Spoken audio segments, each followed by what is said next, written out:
Hey guys, it's Coach Arf. Welcome back to my videos on our 200-page packet for our digital learning.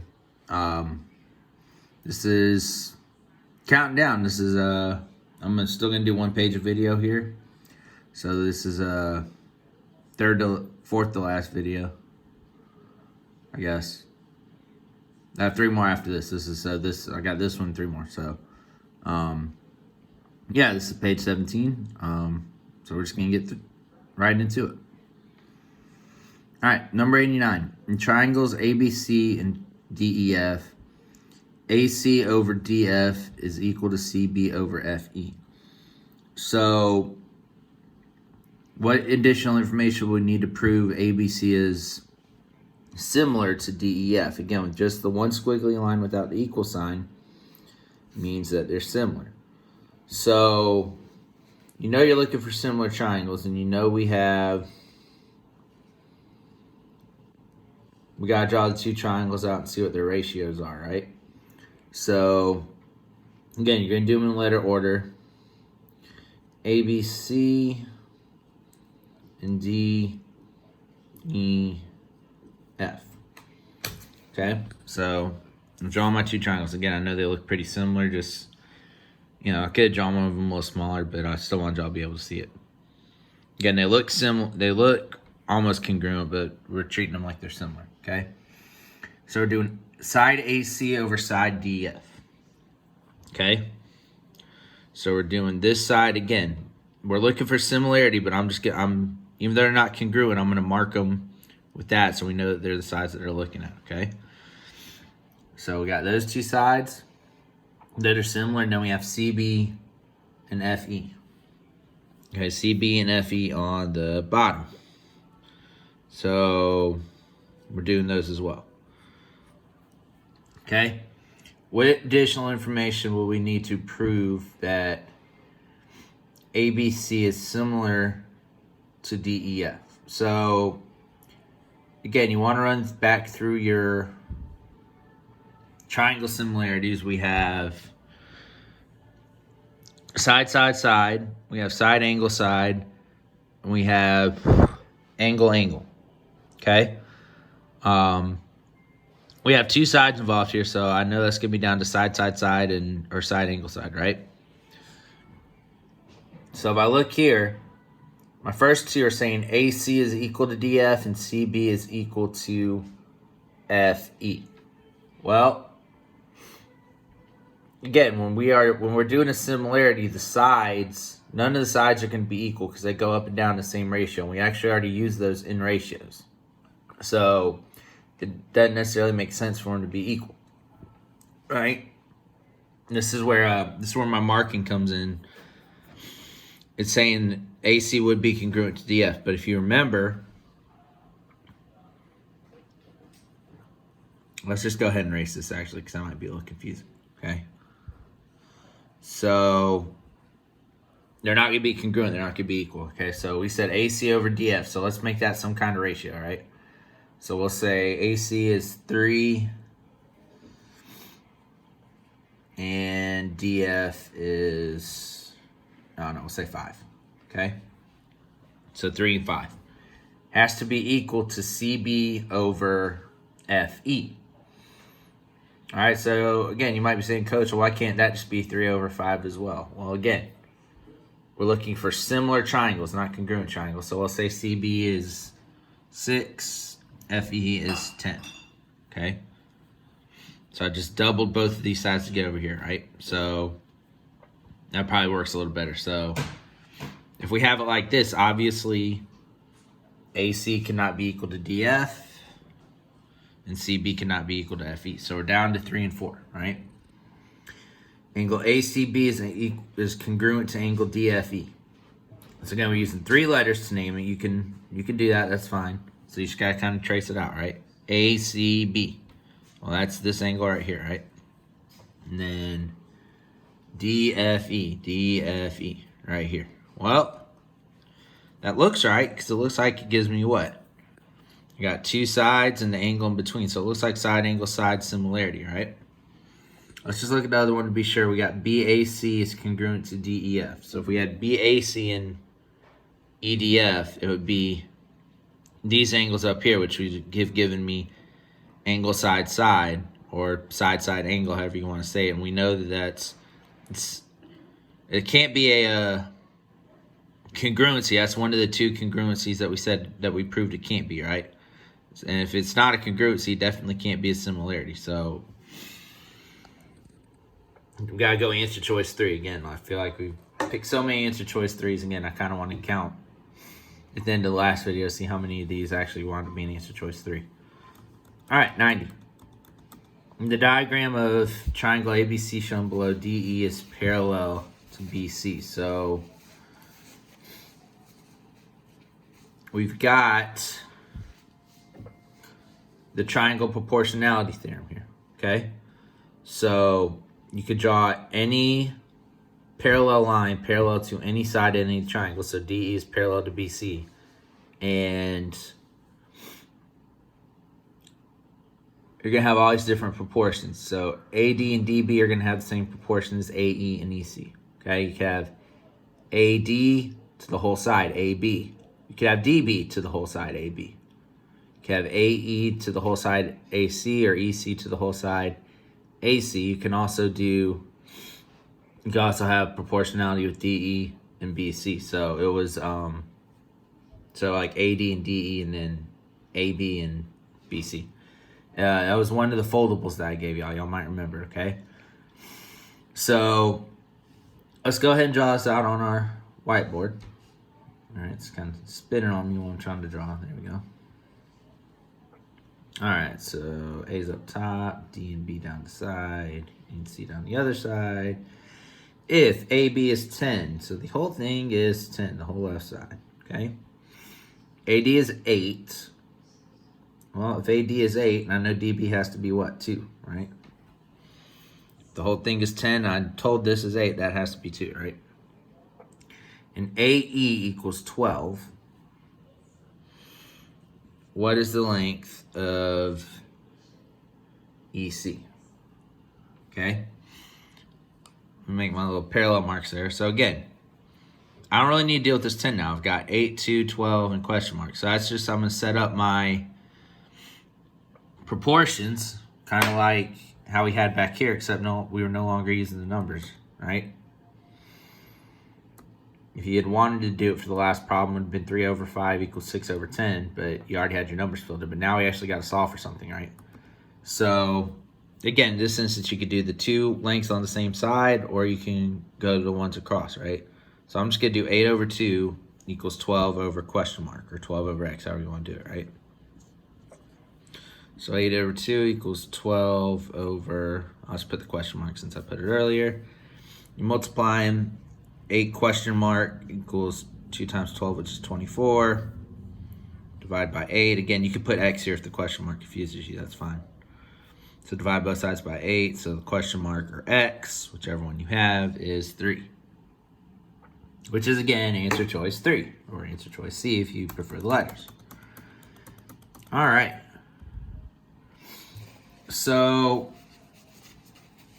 trying to erase with one hand, might need to put the phone down for a second. I think I got it. All right. In triangle RST, measure of angle R is 58 degrees, measure of angle S is 73 degrees. Which inequality is true? But we got inequalities about sides. So this is coming back again, something we didn't go into a lot, but it makes sense if you think about it, okay? So I'm gonna draw out my triangle just so y'all can see it. Okay, so I've got RST, okay? R is 58, S is 73. So first thing, and you are gonna need this, if we can figure out angle T, so if we add that up, that's 131. So you'd have 180 minus 131, which is 49 degrees, okay?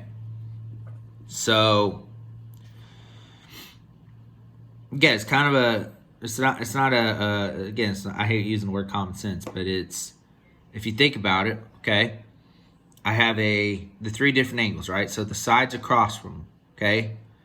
If this angle 73 was much lower, okay? So I'm gonna draw it here in comparison just so y'all can see it, right? If this was my angle S, all right, it's not 73 degrees, obviously I made it a little lower, right? So R and T was right here. This RT is obviously a lot shorter than this one, right? So the wider I would open this angle up, again, RS, we can even say RS is still the same length here. We'll say that it's like 8. I know it doesn't look the same, but just go with it, okay? So the further we open this up, R is going to move, so it would still kind of moving like a circular motion, right? So R, if I open it up like all the way up here, right? R would move up there, but then it would still, even if it changed the angle where it connects to T, that line I just drew is still longer than the one I had. So the wider an angle is, the longer the line, the wider an angle is, the longer the line to connect the two sides of the angle is going to be. So if you have a scalene triangle where all three angles are not alike, the longest side is going to be across from the biggest angle. Okay, so this is going to be our longest side.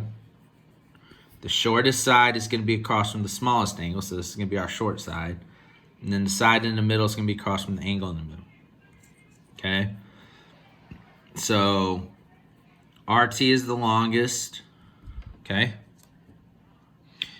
ST is the middle angle, or the middle side, and then RS is the shortest side. Okay? So let's look at our inequalities.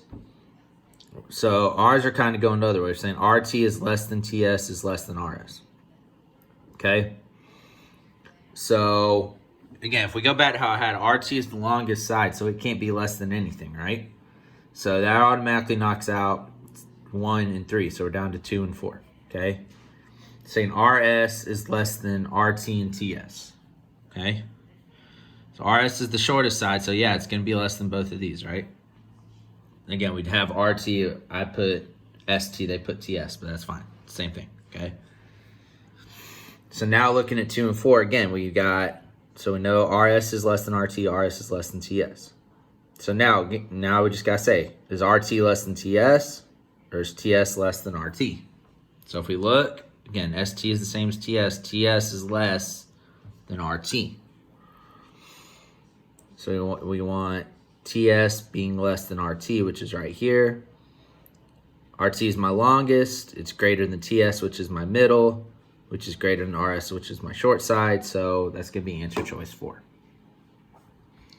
All right. Number 92. In the diagram below, circle O, diameter AOB is perpendicular to chord CD at point E. AO is 6 and OE is 2. What is the length of C? So this was one we were talking about the line segments inside of circles, which is what we've done right before volume. This is one that we did not cover, okay? But when I map it out, hopefully it should make sense, all right? So I'm trying to draw it out as they have it. So I got C, I got E, I got D, I got O in the middle, B on the right side, A on the left side. All right. So it says OA is 6. We're going to fill that in. Again, if we remember, O is the center. So any length from the center to the outside is my radius. So I know my radius is 6. Okay? That's what that tells me. All right, so it tells me OE is 2. OE is 2. So I know that this length is 2. It wants me to find the length of CE. So this is the length I'm looking for, right? So again, this isn't something we learned, so you might not see it at first. But let's think about it. If I drew, even if I did it down here, O to D or O to C, or if I went all the way through O to B, those are all radii, right? So those are all going to be a length of 6. So if I connect O to C, that's a length of 6. So now look what I got here, okay? I was told these are perpendicular, okay? So line segment or diameter AOB is perpendicular to chord CD. So AOB is perpendicular to that chord. So again, these are all right angles. I'll just draw those two in. So I have a right triangle, okay? That's what I got. So you can kind of separate it out if you need to, okay? So if I have two sides of a right triangle and I'm missing a third, what formula do I use? Pythagorean theorem. Again, we all know it, we all love it, right? So the two legs are A and B, it doesn't really matter. I know the hypotenuse is C because it's the longest side and one across from the right angle. So I'm going to say 2 squared plus x squared equals 6 squared. It's going to give me 4 plus x squared equals 36. If I subtract 4 from both sides, x squared equals 32. I would take the square root. So if you did in your calculator, it would give you a decimal. Okay, but if we look, they are all the answers have radicals, right? So there's two ways you could do it, okay? If you did the square root of 32 in your calculator, again, I'm gonna hit second, x squared to do the square root, 32. Okay, you could do you get 5.6568, blah, blah, blah, right? So you could then multiply all those to see if you can get it. I would just do 4 times the square root of 3 as an example, right? So 4 times, you don't even really need to put the times actually. Second, x squared gives me the square root of 3, 6.92, so we know that's not it, right? So you could do that for all of them. Or going back to something y'all learned last year, we could simplify our square root, right? Simplify the radical. So square root of 32. I'm going to use 8 and 4 because that's probably the common one y'all would think of. 8 is 4 and 2. That 4 is 2 and 2. This 4 is 2 and 2, right? So I think I've shown to y'all at various points this year, maybe when you've done some other Pythagoreans. When I do my factor tree, I want to cross out everything that gets factored because I don't want to get confused. I want to leave all my prime factors. So I've got 5 2's, right? 2, 2, 2, 2, 2. So I'm going to pair up 2 of the pairs. Or I'm going to pair up 4 of the 2's into 2 pairs, right? So for every pair, I put 1 outside. So these 2's, I put 1 outside my square root. These 2's, I put 1 outside my square root. And anything, if I have more than one number outside or inside, I multiply them. And this 2 stays inside. 2 times 2 is 4 square root 2. Which would be my answer choice. Answer choice 4, okay? I'm not going to punch it in my calculator, but if you do want to do 4 times the square root of 2, you'll see we got that same decimal, the 5.65. Okay? All right. Number 93. In the diagram below, okay, we have a triangle. So this is the triangle segments that we learned about, okay? AE is congruent to BE. AF is congruent to CF, and CD is congruent to BD. Okay? So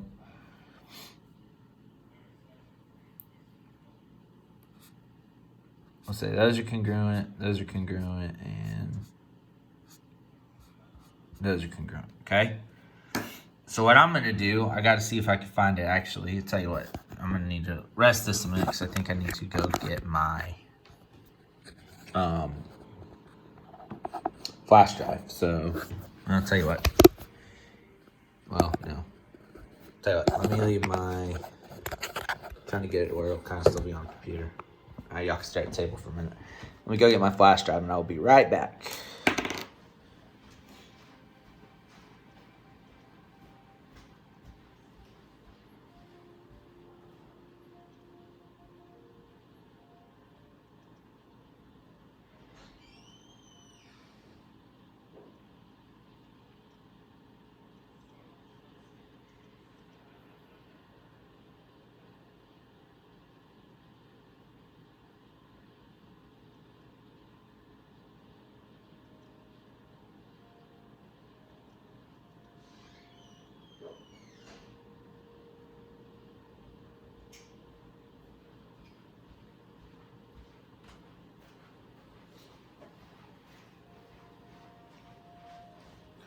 Okay, I'm back, and that took less than a minute according to the timer for the length of this video on my phone.